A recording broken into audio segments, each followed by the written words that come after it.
성경 말씀 요한복음 21장 15절에서 23절 말씀입니다. 신약성경 요한복음 21장 15절에서 23절 말씀을 제가 봉독하겠습니다. 그들이 조밥 먹은 후에 예수께서 시몬 베드로에게 이르시되 요한의 아들 시몬아 내가 이 사람들보다 나를 더 사랑하느냐 하시니 이르되 주님 그러하나이다. 내가 주님을 사랑하는 줄 주님께서 아시나이다. 이르시되 내 어린 양을 먹이라 하시고 또 두 번째 이르시되 요한의 아들 시몬아 내가 나를 사랑하느냐 하시니 이르되 주님 그러하나이다. 내가 주님을 사랑하는 줄 주님께서 아시나이다. 이르시되 내 양을 치라 하시고 세 번째 이르시되 요한의 아들 시몬아 내가 나를 사랑하느냐 하시니 주께서 세 번째 내가 나를 사랑하느냐 하심으로 베드로가 근심하여 이르되 주님 모든 것을 아시오매 내가 주님을 사랑하는 줄을 주님께서 아시나이다. 예수께서 이르시되 내 양을 먹이라.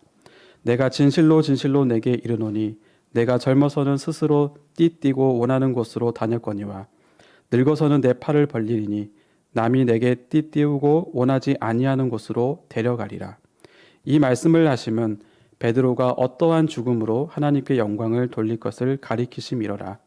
이 말씀을 하시고 베드로에게 이르시되 나를 따르라 하시니 베드로가 돌이켜 예수께서 사랑하시는 그 제자가 따르는 것을 보니 그는 만찬석에서 예수의 품에 의지하여 주님을 파는 자가 누구오니이까 묻던 자더라. 이에 베드로가 그를 보고 예수께 여짜오되 주님 이 사람은 어떻게 되겠사옵나이까. 예수께서 이르시되 내가 올 때까지 그를 머물게 하고자 할지라도 내게 무슨 상관이냐. 너는 나를 따르라 하시더라. 이 말씀이 형제들에게 나가서 그 제자는 죽지 아니하겠다 하였으나 예수의 말씀은 그가 죽지 않겠다 하신 것이 아니라 내가 올 때까지 그를 머물게 하고자 할지라도 내게 무슨 상관이냐 하신 것이로라. 아멘. 네, 오늘 신년 특별 새벽 기도회 5일차가 되었습니다. 내일 마지막까지 잘 참여하셔서 유종의 미를 거두시는 우리 성도님들 다 되시기를 바랍니다. 오늘 설교 제목이요. 자기 목소리로 살아라인데요.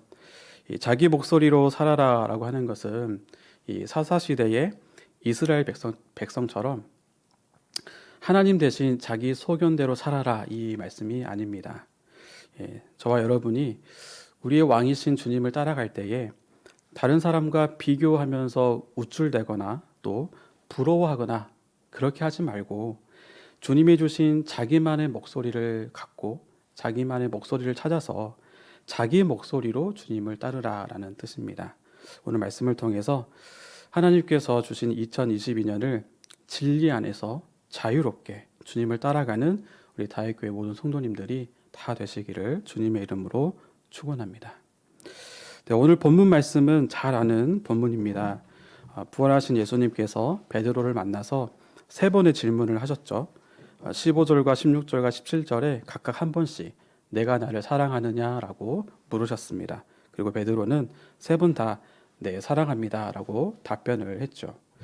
그리고 잘 아시는 것과 같이 베드로의 이 세 번의 답변에는 모두 다 똑같이 같은 말이 포함이 되어 있습니다. 내가 주님을 사랑합니다라고 했는데 그 뒤에 내가 주님을 사랑하는 줄 주님께서 아십니다라고 이렇게 고백을 했죠. 주님께서는 베드로의 이 답변을 들으시고 주님을 향한 그 베드로의 그 사랑을 확인하신 다음에 베드로에게 내 양을 먹이라라는 그런 사명을 주셨습니다. 주님을 모른다고 배반했던 너무나도 큰 실수, 잘못을 했던 베드로를 용서해 주신 거죠. 그리고 다시 기회를 주셨습니다. 오늘 본문을 통해서 가장 먼저 이 베드로를 용서하시고 다시 기회를 주신 하나님의 사랑을 우리가 기억하고 새해를 출발했으면 좋겠습니다. 새해가 시작되면 물론 전혀 새로운 일을 하면서 살아가기도 하지만 대부분은 지난해 했던 일들을 연속해서 반복해서 살아가게 됩니다. 개인의 경건의 시간을 갖는 것도 그렇고 또 가정에서의 역할들 그리고 직장과 생업에서의 생활, 또 우리 코로나 가운데 살아가는 삶, 또 이웃과 관계하는 삶 이런 것들이 계속해서 반복되는 그런 삶들인 거죠. 그래서 새해를 맞이할 때 지난해와 같은 그런 삶을 우리가 또다시 살아갈 때에 이전보다는 좀 더 잘 살아보자. 그런 마음을 가지고 새해를 출발하려고 계획도 세우고 또 다짐도 하기도 합니다. 그런데 이 새해를 더 잘 살아보기 위해서 그런 계획을 세울 때에 중요한 것이 있는데요. 그게 뭐냐면은 지난번에 내가 살아갈 때 내가 어떤 것을 잘했는지, 또 내가 잘못한 것이나 또 실수한 것은 무엇이었는지 한번 되돌아보는 것입니다. 특별히 그것이 죄를 지은 것이라면 그 죄를 생각하고 주님께 그 죄를 고백하는 시간을 가지는 것이 꼭 필요합니다. 왜냐하면요, 이 죄라고 하는 것은 굉장히 끈질겨서 우리의 영혼을 갉아먹고 하나님과의 관계를 떨어뜨리고 그래서 온전한 삶을 살아가지 못하도록 만들기 때문입니다. 그래서 반드시 혹시라도 주님께 아뢰지 않는 그런 죄들이 있다면, 그런 죄가 있다면, 그런 죄가 머릿속에 남아있고 또 가슴속에 남아있다면 그냥 내버려 두지 마시고 주님께 아뢰는 시간을 새해 첫 시간에 꼭 가지시기를 바랍니다. 주님께서 이 베드로를 용서하시고 또 기회를 주시는 것처럼 우리에게도 새해를 살아가는 사랑과 또 힘을 주실 거라고 믿습니다. 그래서 베드로처럼 우리를 용서해 주시는 그 하나님의 그 사랑을 꼭 경험하는 여러분이 다 되기를 주님의 이름으로 바랍니다. 근데 혹시라도 하나님께 죄를 고백하고 또 회개하고 용서받는 것 그 과정 자체가 좀 두렵게 느껴지는 분이 있을 수 있는데요. 그런 분들은 예수님께서 오늘 이 베드로를 어떻게 용서하시는지 눈여겨서 한번 보시기를 바랍니다. 예수님이 베드로를 용서하시고 기회를 다시 주시는 그 과정, 그 예수님의 전략을 보게 되면요, 예상치 못했던 것일 수 있는데 가장 먼저 뭘 했냐면 이 베드로의 육체의 배를 채워주셨습니다. 요한복음 21장 13절 말씀을 보면 예수께서 가셔서 떡을 가져다가 그들에게 주시고 생선도 그와 같이 하시니라. 예수님께서 떡과 생선을 먼저 먹이셨어요. 그리고 15절 상반절에 보면요, 그들이 조반 먹은 후에 예수께서 시몬 베드로에게 이르시되 요한의 아들 시몬아 내가 이 사람들보다 나를 더 사랑하느냐 하시니, 조반을 먹은 후에, 그러니까 식사를 한 후에 베드로의 배를 채워주신 후에 그때 예수님께서 베드로에게 내가 나를 사랑하느냐라고 이렇게 물어보셨다는 겁니다. 그러니까 먼저 배를 채우시고 그 사랑을 확인하시고 용서해 주시고 그렇게 베드로를 감동시킨 다음에 사명을 주셨다는 겁니다. 예수님의 전략이 어떤가요? 굉장히 인격적이죠. 베드로가 잘못한 것에 대해서 대놓고 이렇게 꾸짖지 않으셨습니다. 먼저 베드로의 배를 채워주셨습니다. 그러면서 이전에 함께 사역하면서 예수님과 같이 사역하면서 다닐 때 식사를 많이 했을 거 아니에요. 그래서 오늘 방금 아침에 잡은 그 생선이 이 생선이 어떻게 생겼고 서로 이야기하고 또 예수님 이 몸통 부분 좀 먹어보세요. 이렇게 말씀도 드리고 또 이 떡은 또 누가 가져왔냐 예수님이 물어보시고 아마 이런 담소를 나누면서 즐겁게 식사를 했을 겁니다. 그러면서 점차 이 베드로의 배도 불러오고 그리고 그의 마음도 풀렸을 거예요. 바로 그때 예수님께서 내가 나를 사랑하느냐라고 3번 물으셨다는 거죠. 그리고 사랑으로 용서하시고 또 새로운 사명을 주셨습니다. 사랑하는 성도 여러분, 누구나 잘못하고 또 실수하고 죄도 짓습니다. 그런데 하나님은 그런 것을 그냥 모른 척 아무것도 아닌 것처럼 눈 감고 넘겨버리시는 분이 절대 아니에요. 그렇게 되면 이 원수 마귀가 우리를 굉장히 괴롭히고 하나님과 우리를 멀어뜨리게 하고 그렇게 살다 보면 우리의 삶을 온전히 살아가기가 매우 힘들게 됩니다. 그렇기 때문에 오늘 기도하는 시간에 지난날의 잘못이 또 죄가 있다면 하나님께 아뢰는 그런 시간을 꼭 가지시기를 바랍니다. 베드로의 배를 채우시고 그의 마음을 채우시고 그리고 용서와 사랑으로 다시 기회를 주시는 그 하나님께서 저와 여러분에게 같은 은혜를 주시리라고 믿습니다. 그리고 우리도 예수님처럼 나에게 잘못한 사람에게 또 나의 용서가 필요한 사람에게 윽박 지르기 전에 먼저 맛있는 것을 좀 사주면서 배를 채워주시고 또 마음을 열어주시고 그래서 용서와 기회를 주는 건 어떨까 또 생각을 해봐요.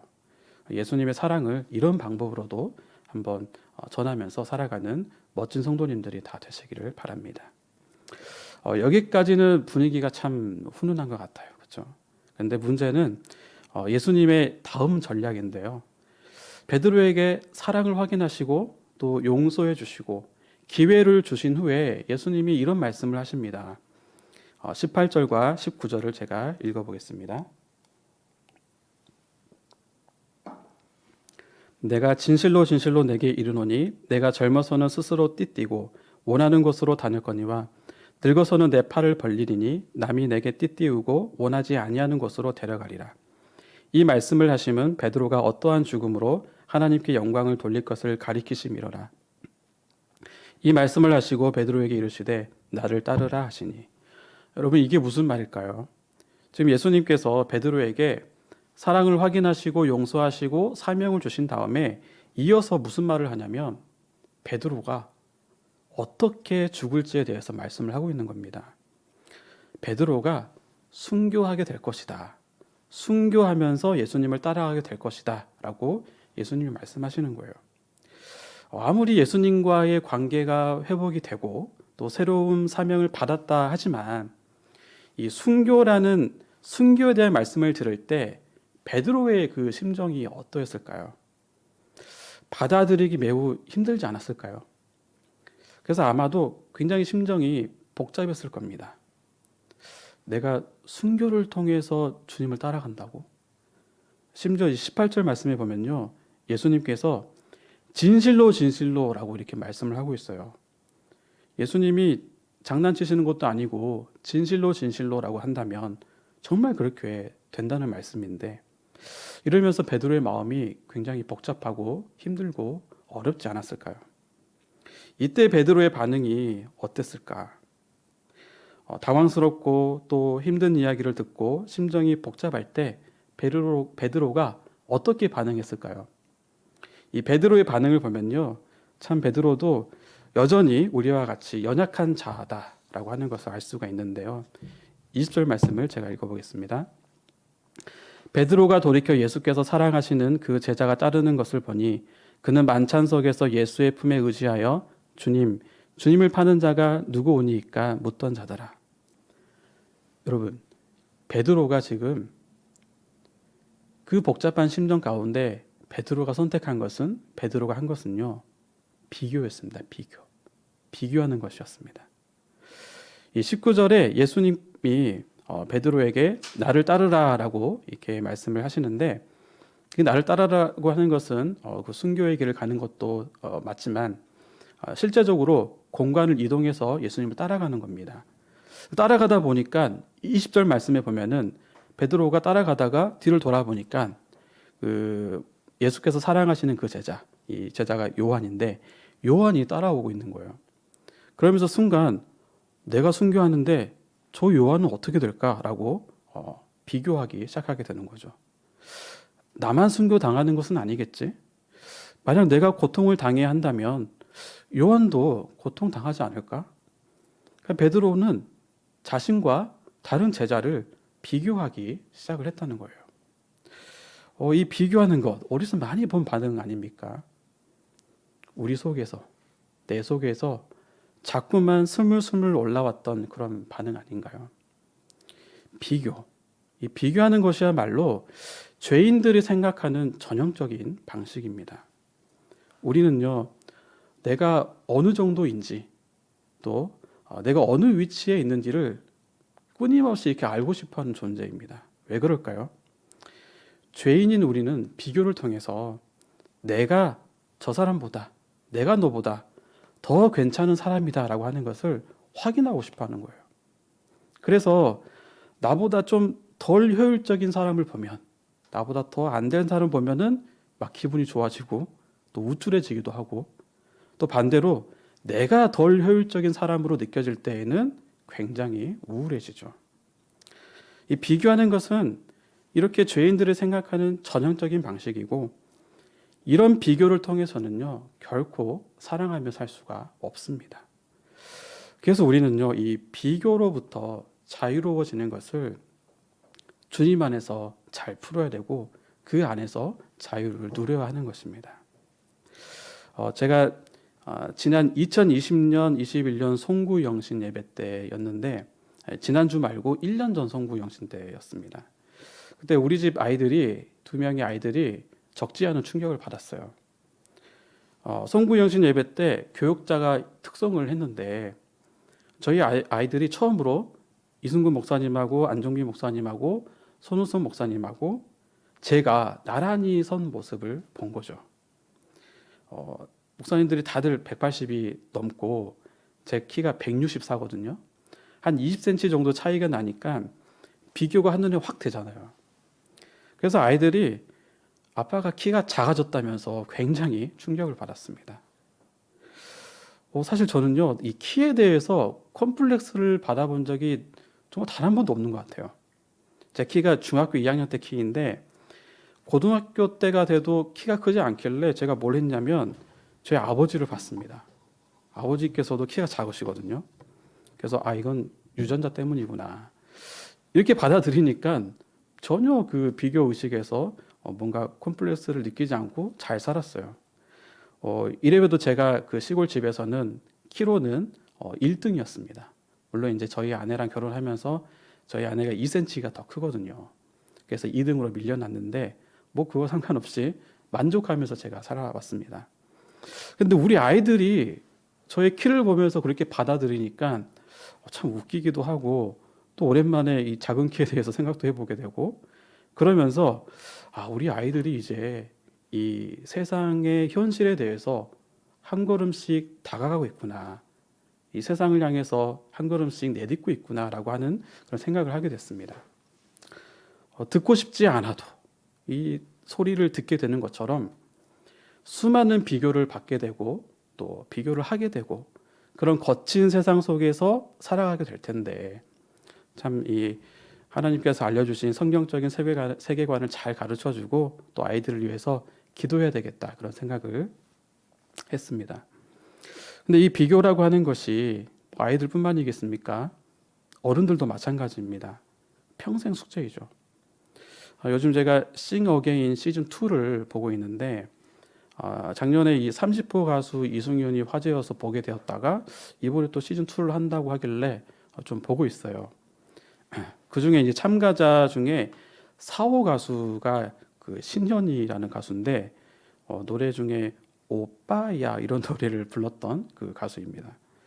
제가 그냥 찾아서 듣지는 않았는데 많이 들었던 그런 기억이 있는 그런 가수였어요. 그래서 유명 가수인 줄 알았는데 무명 가수로 나왔길래 좀 충격을 받았습니다. 그런데 이 신현이 가수 이야기를 들어보니까 이 가수가 그냥 평범한 대학 생활을 하다가 오디션이나 이 버스킹 같은 무모한 도전을 하면서 살아왔더라고요. 근데 언젠가부터 겁쟁이가 되어가지고 겁쟁이가 되어가고 있는 자기 모습을 보면서 더는 안 되겠다, 그래서 무모한 도전을 한번 해보고 싶다라고 해서 이 오디션에 참여를 하게 된 거예요. 그리고 이 신현희 가수의 이 말에 그 심사위원 중에 이선희 가수 있잖아요. 이선희 심사위원이 했던 말이 저에게 참 인상적이었어요. 뭐라고 했냐면, 이 겁쟁이가 되어가고 있다는 말은 사회에 나오는 누구나 느끼는 것이다. 다시 무모한 사람이 되고 싶다는 그 말에 나도 공감한다. 나도 그렇게 하고 싶다라고 이렇게 칭찬을 해줬습니다.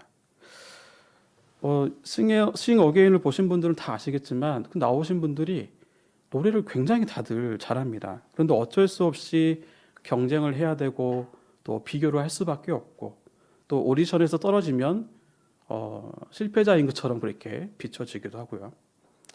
아마 이게 우리 사회의 축소판이지 않을까 생각을 해봐요. 그리고 이런 모습은 주님께서 다시 오시는 날까지 계속 이어지지 않을까 싶습니다.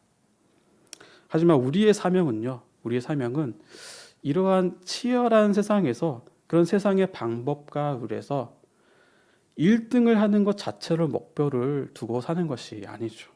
우리는 그런 가운데서도 최대한 하나님의 방법대로 하나님의 다스림을 받고 하나님의 목소리를 내면서 살아가는 것이 우리의 사명이라고 생각하고 그렇게 믿습니다. 이 신현희 가수와 이선희 심사위원의 말을 들으면서 생각해 봤어요. 그래, 이 정말 많은 사람들이 어른이 되어 가면서 세상 속에서 점점 겁쟁이가 되어 가고 있구나. 저도 그랬습니다.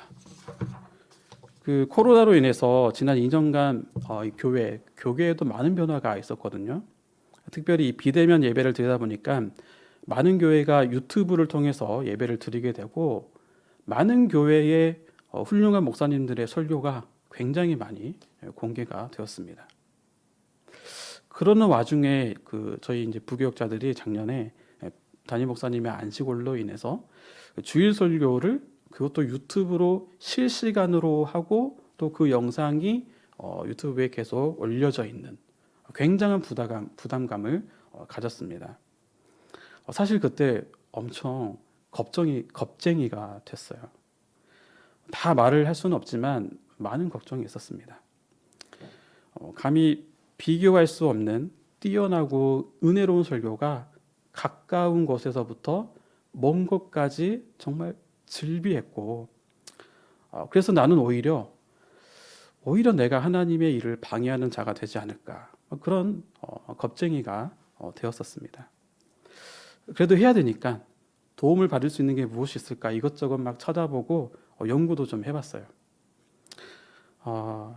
그러면서 이런 기도를 정말 많이 했던 것 같아요. 하나님, 저는 은혜 못 받아도 되는데 성도님들은 은혜를 받아야 되지 않습니까?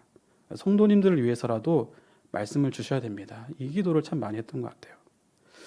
그러다가 이 책꽂이에 꽂혀져 있는 그 한 권의 책을 제가 보게 되었는데 그 책 제목이 자기 목소리로 설교하라라는 책이었어요. 감사하게도 이 책을 통해서 좀 큰 중심을 잡을 수가 있었습니다. 이 책 내용은 이런 거예요. 여러분도 아마 그 설교를 잘하시고 또 은혜를 까시는 그 목사님들을 한번 생각을 해보세요. 우리 담임 목사님을 비롯해서 설교를 잘하시는 분들의 특징을 이 저자가 뭐라고 했냐면 그 사람마다 자기 목소리로 설교를 한다는 거예요.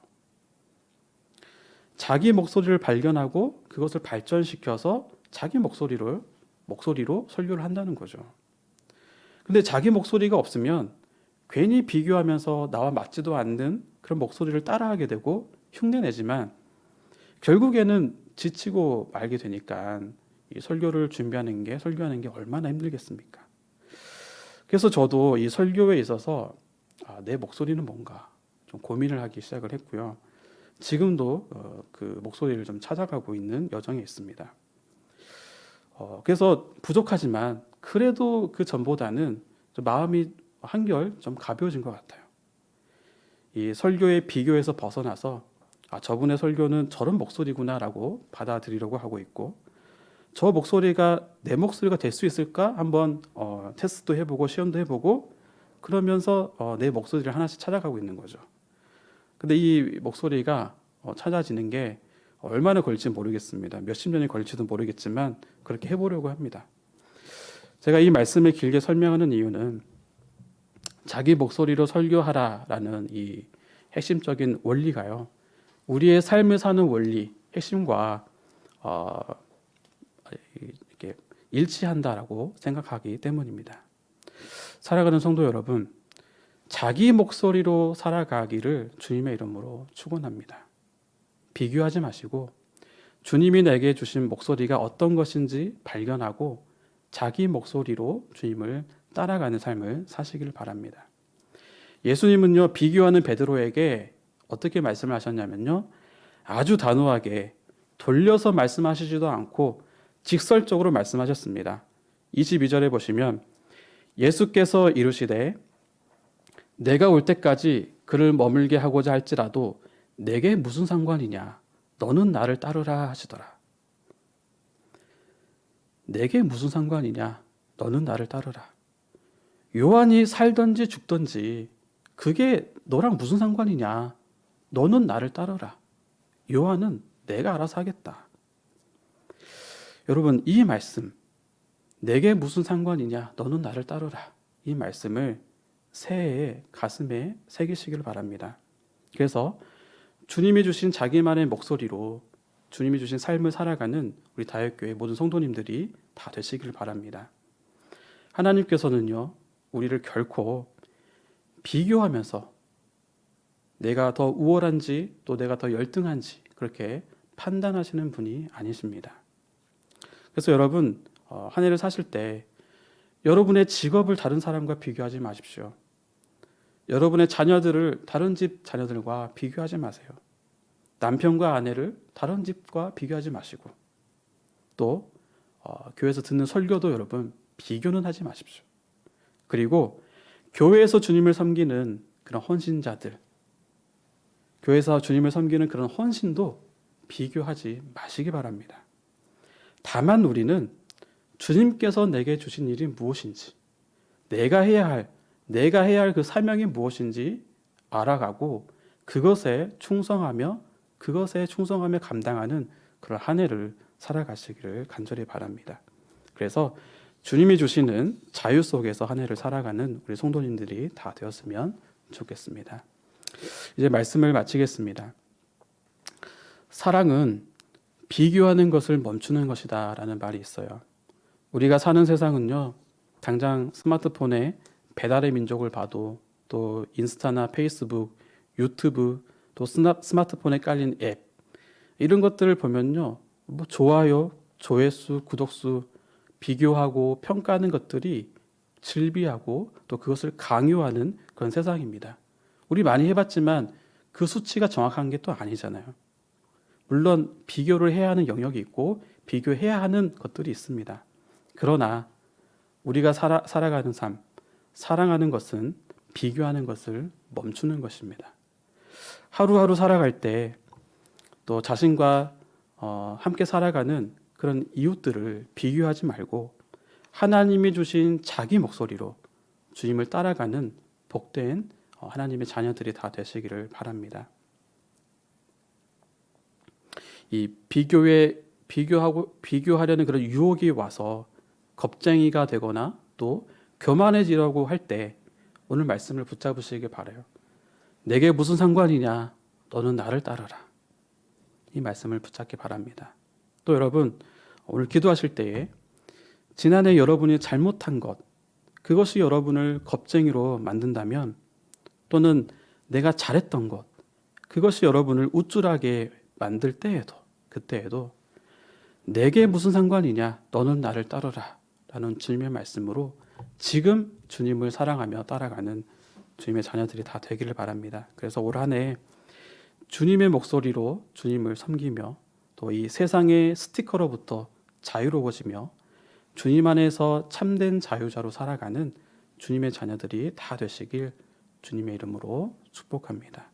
함께 기도하겠습니다.